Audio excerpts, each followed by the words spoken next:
묵상 기도하심으로 새벽 예배를 시작하겠습니다. 하나님 감사합니다. 오늘도 우리에게 새날을 주시고 예배케 하신 은혜에 감사합니다. 오늘 이 하루도 주와 동행하는 하루가 되게 하시고 주님을 기쁘시게 하는 하루가 되도록 인도해 주옵소서. 우리가 가지고 온 모든 삶의 문제들과 인생의 무거운 짐들은 주께서 담당해 주시고 세상에 할 수 없는 크고 비밀한 방법들로 역사하시고 일하여 주옵소서. 오늘 이 하루도 목자 되신 하나님 앞에 우리의 모든 것을 맡겨드리며 예수님의 이름으로 간절히 기도하옵나이다. 아멘. 찬송 369장 드리겠습니다. 죄짐 맡은 우리 구주 어찌 좋은 친구인지 걱정 근심 무거운지 우리 주께 맡기세. 주께 고함 없는 고로 복을 받지 못하네. 사람들이 어찌하여 아를 줄을 모를까. 시험 걱정 모든 괴로움 없는 사람 누군가. 부질없이 낙심 말고 기도드려 아뢰세. 이런 진실하신 친구 찾아볼 수 있을까. 우리 약함 아시오니 어찌 아니하릴까. 근심 걱정 무거운 짐 아니진 자 누군가. 비난처는 우리 예수 주께 기도드리세. 세상 친구 멸시하고 너를 조롱하여도 예수 품에 안기어서 참된 위로 받겠네. 아멘. 오늘 이 시간에 주시는 살아계신 하나님의 말씀은 신약성경 마태복음 23장 13절에서 24절의 말씀입니다. 화 있을진저 외식하는 서기관들과 바리새인들이여, 너희는 천국문을 사람들 앞에서 닫고 너희도 들어가지 않고 들어가려 하는 자도 들어가지 못하게 하는도다.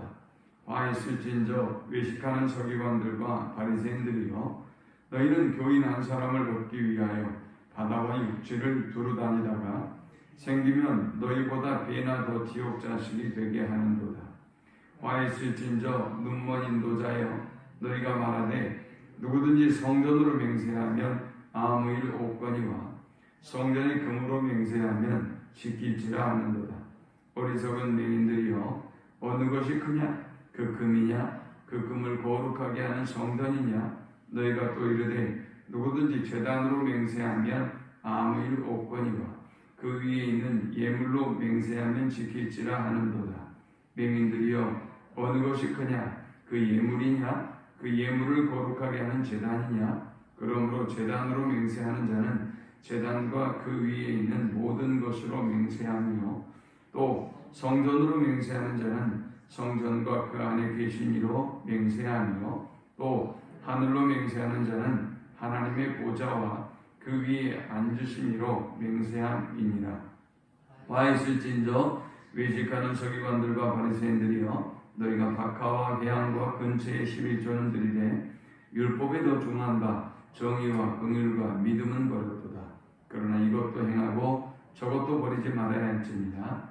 맹인된 인도자여, 하루살이는 걸러내고 낙타는 삼키는도다. 아멘.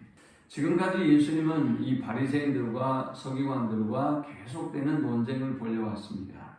예수님은 그러면 이 바리새인들에 대해서 어떤 생각을 가지고 계셨습니까? 예수님은 바리새인들의 그 모든 것을 부정하는 것일까? 아니죠.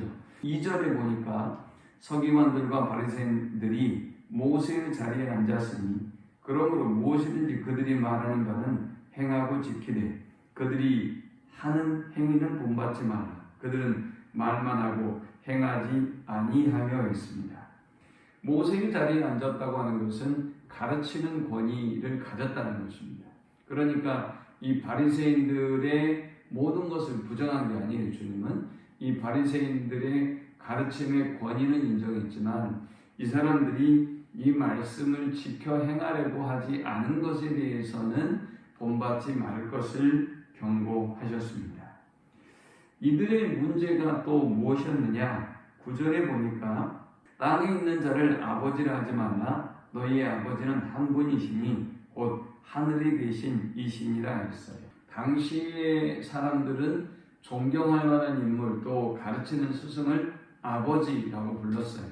그러니까 아버지 선생된 이들이 이 그릇된 생각을 갖고 또 이들을 그릇된 사고에 빠뜨리게 되어지면 오히려 바리새인들과 이 종교 지도자들이 이 사람들이 하나님 아버지와 만나고 하나님에 대해서 가르쳐야 될 텐데 오히려 걸림돌이 될 수도 있었던 것이죠. 참 아버지와 참 선생은 하나님 한 분이시다라는 것을 강조하고 있어요. 이 말씀 무슨 말씀입니까? 그러니까 바리새인들이 예수님께 바르게 인도하는 것이 아니라 오히려 방해물이 되고 걸림돌이 되었다라는 것을 말씀하는 것이죠. 또 한 가지 이 사람들이 아주 결정적으로 잘못하는 것들이 하나 있는데요. 유대인들은 경문이라고 하는 게 있어요. 신명기 6장 8절의 말씀은 그것을 내 손목에 메어 기호를 삼으며 내 미간에 붙여 표를 삼고 그랬어요. 이게 경문이거든요. 경문을 이마에 붙이거나 혹은 그 손목에 메고 다니면서 이들이 하려고 했던 게 뭘까요? 이 말씀을 기억하고 묵상하면서 말씀대로 지켜 행하고 말씀에 순종하기 위해서 실천하기 위해서 경문을 붙이고 다녔던 거예요. 그런데 문제는 뭔가 하면 실천에 대한 그들의 열망을 표하는 게 경문인데 그런데 이 경문을 그들의 자랑거리로 삼았어요. 이에 예수님께서 오늘 이 본문을 통해서 바리새인들이 그릇된 길로 가고 있는 것들에 대해서 크게 네 가지로 지적하고 있습니다. 우리는 이 본문을 통해서 우리 신앙생활을 돌아볼 수가 있겠죠.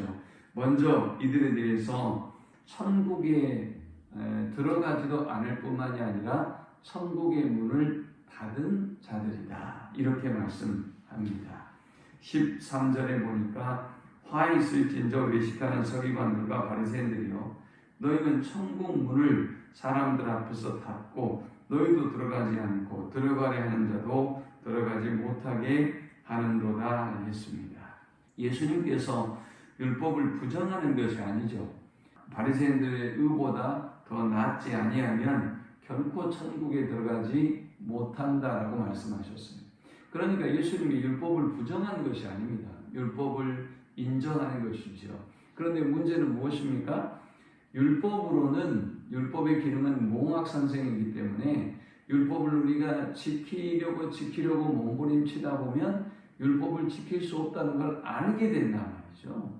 그리고 하나님의 은혜 앞에 엎드리게 되어지는데 이 사람들은 그릇된 길을 추구한 거예요. 자신들의 의를 위해서 율법을 가르치고 자신들을 드러내고 또 자랑하는 그런 도구로 삼고 있으니 얼마나 한심한 일입니까? 그러니까 이들은 천국에 들어갈 생각도 없었고 또 다른 사람들도 그릇된 길로 인도해 가고 있기 때문에 이들을 향해서 주님은 천국에 들어가지도 않을 뿐만이 아니라 다른 사람도 들어가지 못하게 막는 문을 닫고 있는 자들이다 그랬어요.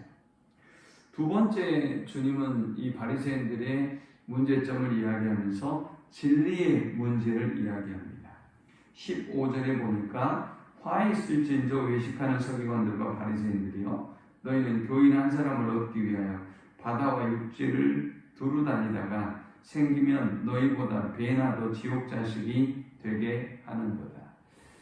원래 이 바리새인들은, 유대인들은 선민의식을 가지고 있기 때문에 이방인들에게 전도하지 않습니다. 지금 여기 이 전도, 교인 한 사람을 얻는다고 하는 것은 이방인의 전도를 말하거든요.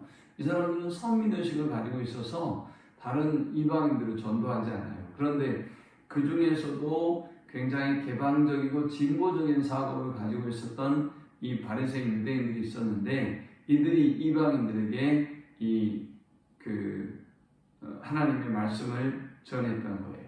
그런데 문제는 무엇인가 하면, 이 사람을 개종시키기 위해서, 유대교를 개종시키기 위해서는 5만 가지 모든 노력을 다 했는데, 문제는 정작 들어오면 이들을 배나 지옥 자식이 되게 만들어 버렸어요. 이 말씀이 무슨 의미인가 하면, 이들이 진리를 모르니까 저 이방인들을 데려다가 또 그 잘못된 그 비진리의 길로 그들을 인도하고 있으니 배나 지옥 자식으로 만들어 버린 것이죠. 또 이방인들은 다른 종교, 다른 신을 섬기고 있는 사람들이지 않습니까? 이전에 그들의 본성이 있단 말이죠. 그러니까 그들도 진리로 인도를 못하지만 또 이방인들이 가지고 있는 그릇된 유산 때문에 배나 지옥 자식이 되었다라는 거예요. 아까는 문을 닫아버리는 것에 대해서 첫 번째는 지적했고, 두 번째는 진리의 문제를 지적했어요. 자, 그 다음 세 번째에서는 그 해석의 문제를 다루고 있어요. 해석. 그러면서 맹세에 대해서 이야기하고 있습니다. 당시에 바리새인들은 잘못된 기준으로 이 하나님의 말씀을 가르쳤는데, 그래서 16절에 보니까 화 있을진저 눈먼 인도자야 그랬어요. 눈먼 인도자. 그러니까 너희가 모른다는 거죠. 보지 못하고 있다는 거예요.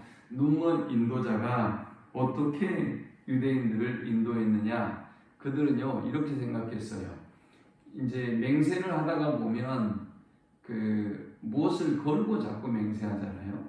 그런데 유대인들이 성전을 걸고 맹세를 했어요. 성전을 걸고 내가 성전을 두고 맹세할 거야 라고 하면 이 사람들이 지켜야 되지 않겠어요? 성전의 배후에는 하나님이 계시니까. 근데 이 사람들이 성전을 걸고 하는 맹세를 지키지 않았어요. 그런데 어떤 맹세를 지키느냐? 성전에 있는 예물을 걸고 맹세하는 건 지켰어요. 황당한 일이죠. 성전에 있는 예물이 중요합니까? 성전이 중요합니까? 사실은 성전이 중요한데 이들은 오히려 성전보다 성전 안에 있는 예물을 걸고 하는 맹세를 지켰으니 이게 황당한 일 아니겠어요? 그래서 17절에 어리석은 맹인들이여 어느 것이 크냐? 그 금이냐? 그 금을 거룩하게 하는 성전이냐? 그랬어요. 그러면서 이들은 하늘을 두고 성전을 두고 또 예물을 두고 맹세를 했는데, 이 하늘의 배후에도 성전의 배후에도 성전의 예물의 배후에도 하나님이 계시는 것이죠. 그러니까 이들의 맹세의 배후에는 하나님이 계시기 때문에 이들에게 가급적이면 맹세하지 말고, 그리고 맹세하지 않아도 될 만큼 약속과 혹은 실천의 삶이 잘 일치되도록 살아야 함을 주님은 말씀하셨어요. 그러면서 이 바리새인들이 이렇게 그들 스스로가 맹인과 같아서 눈먼 자여서 백성을 어두운 길, 구렁텅이로 인도하고 있음을 보여주고 있습니다. 마지막 네 번째는 정신입니다. 이 유대인들은, 이 바리새인들은 어떤 오류를 범했는가 하면, 여기 23절에 보니까 너희가 박하와 회양과 근처에 11조는 들이대어 있습니다. 이 사람들이 얼마나 경건하게 살려고 몸부림쳤던 사람들인가 하면, 이 박하, 회양 근처는 약초예요. 약초. 이들이 약초를 캤어요. 약초를 캤는데 약초에 11조도 드리는 거예요. 그러니까 얼마나 경건하게 살려고 하는 사람들인지 모른단 말이죠. 그런데 문제는 뭡니까? 정의와 긍휼과 믿음은 버렸도다. 그러나 이것도 행하고 저것도 버리지 말아야 할지니라 했습니다. 이들은 율법을 지키는 것까지는 좋은데 율법의 정신을 놓쳐버렸다는 거예요. 그래서 정신과 그러니까 내용과 형식이 같이 있는 것이 율법을 제대로 지키는 것이다 라고 하는 말이 이것도 행하고 저것도 버리지 말아야 한다라는 말씀이에요. 자, 이제 지금 코로나의 시대로 우리의 모든 예배가 다 무너지고 있어요. 그래서 이제 우리가 뭐 방송으로 예배한다고 해봅시다. 그리고 예배합니다. 그러면서 뭐 예배가 인터넷으로 예배하고 하는 사람들이 옷을 딱 갖춰 입고 기도하고 준비하고 예물도 준비하고 이렇게 딱 예배하는 사람도 있겠지만 뭐 형식이 중요해. 그냥 뭐 예배하면 되지. 그러면서 들어 누워서 방송을 보는 것처럼 TV를 보는 것처럼 예배하는 사람들도 있겠죠. 자, 이 부분을 이야기하는 거예요. 형식도 중요하고 내용도 중요하다는 거예요. 형식만 중요하다고 생각하는 사람은 어떨까요? 마음은 없는데 예배하는 거예요. 여러분이 지금 예배하는데 마음은 딴 데 있는데 형식을 따봐가지고 여러분의 만족을 위해서 예배한다? 이것도 예배가 아니라는 거예요. 이 두 가지가 함께 가야 한다는 거예요. 그러면서 주님이 말씀하시죠. 맹인된 인도자여 하루살이는 걸러내고 낙타는 삼키는 거다. 이 말씀은 사소한 것을 얻기 위해서 더 중요한 것을 버렸다고 말해요. 그러니까 정신이 회복되어야 한다라는 말씀이죠. 자, 말씀을 맺습니다. 오늘 우리는 이 바리새인들의 그릇된 모습 속에서 네 가지를 살펴보았습니다. 자기도 천국에 들어가려고 하지도 않을 뿐만이 아니라 다른 사람들의 길을 막아버리는 사람들.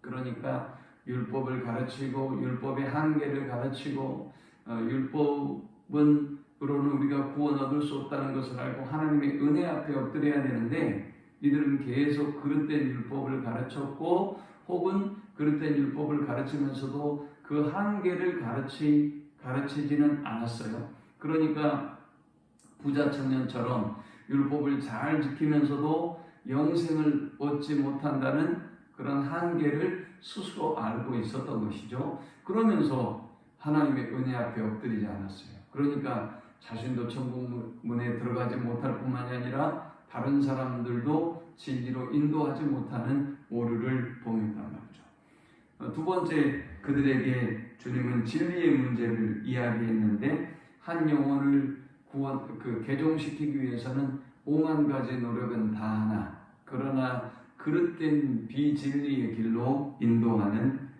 맹인된 그들의 모습을 주님이 비판했어요. 또 2배나 지옥 자식이 되게 만드는 그들의 죄를 비판했습니다.